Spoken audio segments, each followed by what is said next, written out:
우리 같이 인사하십시다. 여러분 반갑습니다. 안녕하세요. 프리비엇 그리고 하와이유 샬롬. 오늘 하나 더 배웁시다. 러시아어로 감사합니다. 되게 쉬워요. 왜 그런 거 하니 우리가 스파라는 말은 다 알고 있잖아요. 근데 거기에다가 시바라는 말만 붙이면 돼요. 그래서 스파시바 그러잖아요.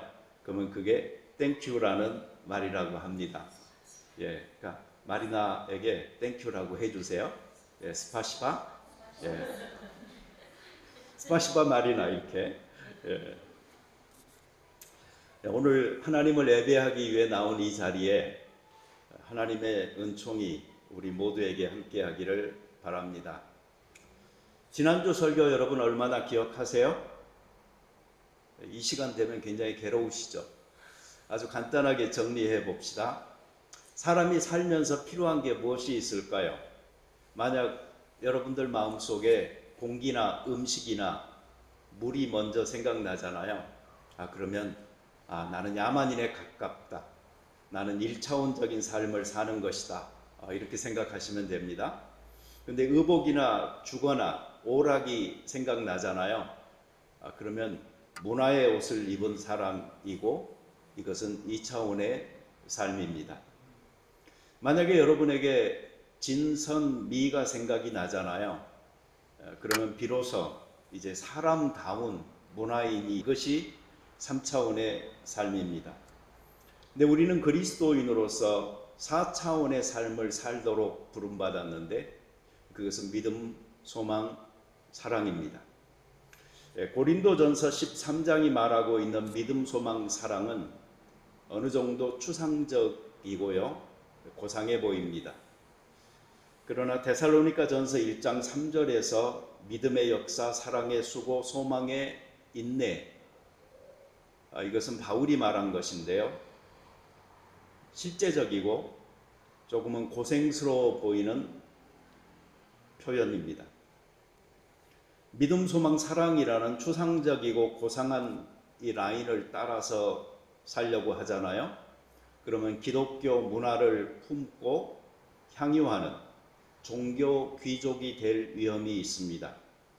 반면에 우리가 사역과 노동과 인내라는 이 실제적이고 좀 고생스러운 라인을 따라가잖아요. 그러면 그런 위험은 전혀 없습니다. 오히려 기독교 신앙을 품고 실천하는 신앙인이 될 수 있습니다. 이 둘 중에 어떤 라인을 따라서 살아가느냐는 우리 각자의 선택이지만 우리 모두가 신앙의 소중한 가치를 노래로 높게 칭송하는 고상한 문화적 기독교인이 되기보다는 낮은 삶으로 실천하는 신앙인이 되기를 바랍니다. 저는 최근에 베드로에 관해서 설교하고 있었습니다. 그런데 지난주에 갑자기 믿음, 소망, 사랑에 대해서 설교했는데 이것도 베드로의 고백들에 관해서 설교하기 위한 것이었습니다. 복음서에 나타난 베드로의 믿음, 소망, 사랑의 고백과 그리고 베드로 전후서에 나타난 이 주제들에 대해서 더 깊어지고 이 구체화된 베드로의 가르침을 하나씩 살펴보고자 합니다. 오늘은 그 베드로의 고백 중 첫째로 믿음의 고백에 집중하겠습니다. 저희 설교 제목은 믿음을 고백하고 자충우돌 성장하라입니다. 성경에 보면은요, 예수님께 대해서 믿음, 소망, 사랑에 대한 이 세 가지 고백을 전부 다 빼놓지 않고 오직 한 사람이 있습니다. 그 사람은 베드로입니다. 역시 베드로답게 특별하고요, 그 성격대로 우리를 실망시키지 않습니다. 고린도전서와 데살로니가전서 둘 다 이 사도 바울이 기록한 책이기 때문에 믿음, 소망, 사랑이라는 말이 마치 바울의 사상같이 보이지만은 그렇지는 않습니다. 바울이 믿음, 소망, 사랑을 펜으로 기록해서 우리에게 전해줬다면 베드로는 자신의 입으로 고백해서 전한 사람입니다. 이 베드로의 고백과 이 바울의 고백, 이 두 개가 합쳐지잖아요. 그러면 아주 강력한 성경적 가치가 됩니다. 신망에는 베드로와 바울의 삶과 가르침에서 두드러진 것이고, 그래서 당연히 예수님의 삶과 가르침에서도 두드러지리라고 저는 생각을 했어요. 그래서 한글 성경에서 찾아봤더니 믿음과 사랑에 대해서 예수님께서는 언급을 자주 하셨는데 문제는 소망이었습니다. 복음서에는 소망이라는 말이 나타나지 않았습니다. 사도행전부터 나타나기 시작합니다. 그래서 소망과 비슷한 말인 기대, 열망이라는 단어를 넣어서 검색을 해봤는데 마찬가지로 없었어요. 소망이 실종됐어요. 그래서 저는 좀 절망스러웠는데요. 예수님께서 소망을 말씀하지 않았단 말인가 고민하다가 출구를 찾았습니다.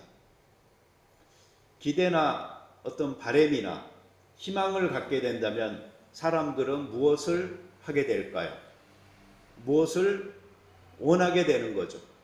그래서 원하다라는 말로 찾으니까 엄청나게 많았습니다. 그래서 저는 자신 있게 말할 수가 있습니다. 믿음, 소망, 사랑은 예수님의 가르침이며 베드로의 가르침이며 바울의 가르침입니다. 항상 있어야 할 이 세 가지가 저는 우리 시드니 소명교회에 항상 있어야 하겠다고 생각했습니다. 그래서 여기에 소명을 가지고 인내로 실천하자라는 의미를 더하여서 소명교회가 추구해야 할 가치로 삼았습니다. 믿음, 소망, 사랑, 소명, 인내, 이렇게 그 첫 글자를 따서 미소, 사소, 인이 만들어졌습니다. 중의적인, 이중적인 의미를 갖고 있는데요. 이 다섯 한국어 단어의 첫 글자를 따와서 만든 이 말의 의미는 믿는 대로 사는 사람입니다. 이 말이 너무 도전적이라 사용하기를 꺼리는 경향도 있는데 저는 여러분들이 자신 있게 자주 사용했으면 좋겠습니다. 나는 미소, 사소, 인이다라고 고백할 수 있을 때에 그것이 진실하신 하나님 앞에서 진실한 자기의 모습이라고 생각됩니다. 여러분, 베드로의 별명이 뭘까요? 사고뭉치라고 해야 마땅한 이 베드로.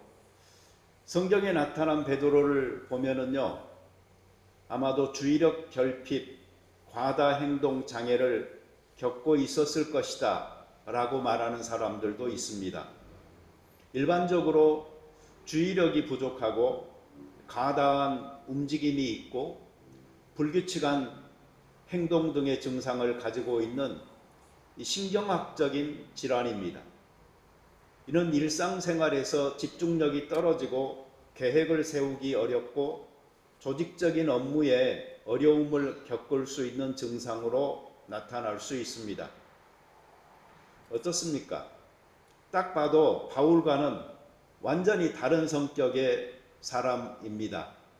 좌충우돌이 딱 어울리는 말입니다. 그런데 놀라운 것은 그는 좌충우돌하면서도 성장하고 있었습니다. 우리는 각기 다른 방식으로 성장합니다. 바울처럼 성장하는 사람도 있고 베드로처럼 성장하는 사람도 있습니다. 성장하는 방식은 달라도 성장하고 있다면, 그리고 그것이 예수 그리스도를 닮아가는 같은 방향을 향하고 있다면 더할 나위 없이 바람직한 것입니다. 우리 각자가 성장할 공간과 시간을 허용해야 합니다. 누구는 20대에 깨달은 사실을 누구는 50대에 깨달을 수 있습니다. 30년 동안 터전을 다지고 또 다진 후에 깨달았으니 그 깨달음이 얼마나 견고하겠습니까? 베드로는 생각보다 입이 앞서고 행동이 앞서는 사람이었습니다. 당연히 실수가 많았겠죠. 그러나 항상 실수만 하지는 않았어요. 자주 누구보다 뛰어난 통찰로 훌륭한 답을 합니다. 다른 사람들은 아직 생각하고 있을 때 베드로는 먼저 말합니다. 통찰과 판단이 빠른 사람이었던 것입니다. 우리는 믿음을 고백하고 나면 아주 안정적인 믿음을 유지할 것으로 생각하는 경향이 있는데 전혀 아닙니다. 롤러코스터를 탄다고나 할까요? 업앤다운을 경험합니다. 그 자리에서라도 하면은 그래도 괜찮을 텐데 가만히 있지 않아요. 속도 내서 달리는데 위아래로 흔들리기까지 합니다. 혼란스럽죠. 믿음을 갖는 현실적 이유 중에 하나가 믿음이 주는 안정감을 가지려고 하는 것인데 오히려 좌우 위아래로 흔들리니 괴로울 수가 있습니다. 그러나 걱정하지 말아야 합니다. 믿음이라는 것은 원래가 흔들리면서 크는 것입니다. 흔들리지 않으면 크게 자라지 않습니다. 베드로는 신앙 고백 후에 엄청난 칭찬을 받기도 하지만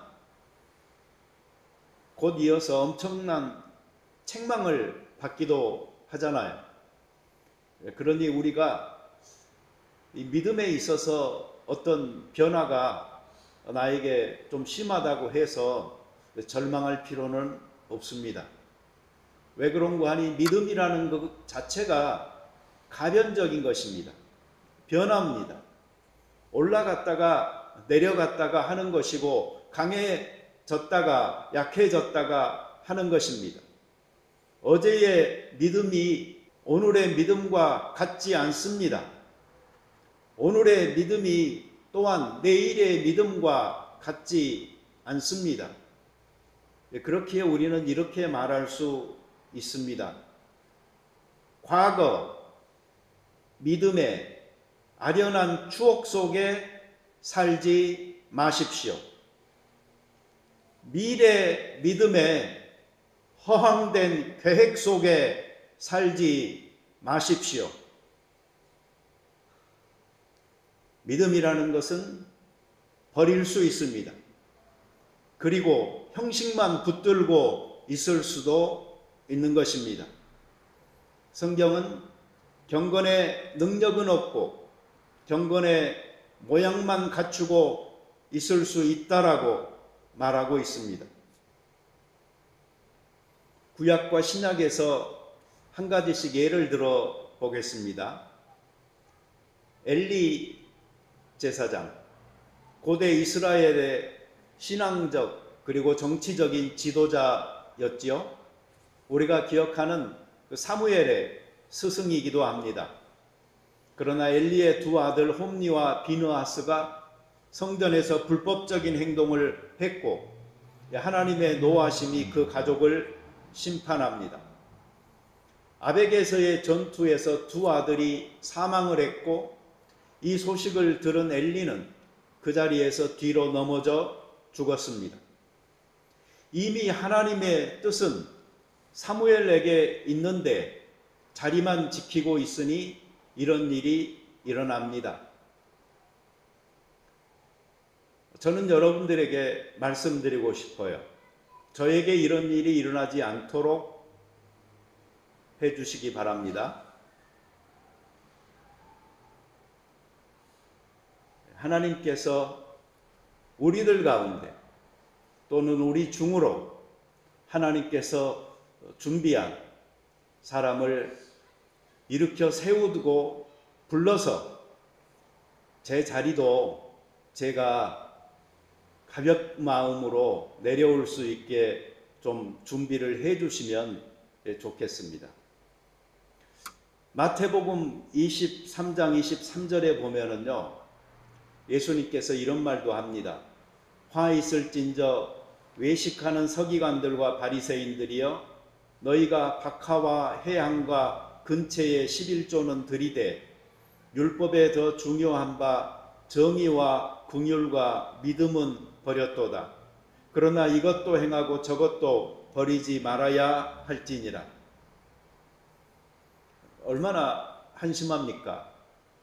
11조는 잘 드려요. 그런데 정의와 긍휼과 믿음은 버렸어요. 이것이 예수님 당시 서기관과 바리새인들의 모습이었어요. 예수님의 말씀처럼 이것도 저것도 버리지 말아야 합니다. 하지만 서기관들과 바리새인들처럼 되느니 차라리 11조는 드리지 않더라도 정의와 긍휼과 믿음은 꼭 붙드시고 먼저 실천할 수 있게 되기를 바랍니다. 어제의 용사라고 누구도 자신만만하다가 스스로 넘어지지 말고, 아직은 어리다고 누구도 함부로 무시하지 말아야 하는 것입니다. 믿음은 과거를 사는 것도 미래를 사는 것도 아니고 바로 현재를 사는 일입니다. 이 현재를 지속적으로 빈틈없이 믿음으로 살 수 있어야지 신앙인들이 사는 오늘이 되는 것입니다. 야고보서 4장 13절 17절은 너희가 내일 일을 알지 못하고 잠깐 보이다가 없어지는 안개와 같은 생명이다. 허탄한 자랑을 하지 말고 선을 행하라 라고 말합니다. 사람이 선을 행할 줄 알고도 행하지 않으면 죄니라 라고 말합니다. 예수님께서도 말씀하셨어요. 오늘과 내일과 모레는 내가 갈 길을 가야 하리니 내 아버지께서 이제까지 일하시니 나도 일하신다. 예수님에게 있어서 하나님의 뜻을 행하는 것은 지속적으로 순종하면서 자기에게 주어진 사명을 따라 가야 할 길을 열심히 가는 것이었습니다. 믿음, 소망, 사랑은 참 좋은 말입니다. 그러니 더욱 실천해야 합니다. 믿음이 생산한 일을 하도록 합시다. 사랑이 유발한 노동을 하도록 합시다. 소망이 영감을 주는 인내를 하도록 합시다. 이 일에 부름받은 소명인의 삶을 아주 긴 호흡으로 잘 인내함으로 잘 감당하도록 합시다. 모든 것이 믿음에서 출발합니다. 믿음을 고백하고 고백한 믿음으로 살기 원하는 우리 자충우돌하면서 성장하기 원하는 신앙인들 모두에게 하나님의 은총이 충만하길 소원합니다. 우리 같이 기도 드리겠습니다. 자비로운 주님, 감사합니다. 우리가 우리를 볼 적에 우리의 믿음을 어떻게 고백해야 될지 모를 정도로 불안정하고 그 믿음의 내용도 충실하게 차 있지 않은 것 같아서 고백을 미룰 때가 있습니다. 그러나 믿음이라는 것은 과거도 아니고 미래도 아니고 바로 현재를 사는 사람들의 생활이니 결국 나는 생활로 내 신앙의 고백을 오늘 하면서 살고 있는 것인 줄 압니다. 그러니 우리가 믿어지는 대로 행하게 하시고 행하는 대로 증명하면서 하나님 앞에서 살아가는 미소 사소인이 될 수 있게 축복하여 주시옵소서. 아니면 믿음과 사랑과 소망이라는 손에 붙잡히지 않는 추상적 개념을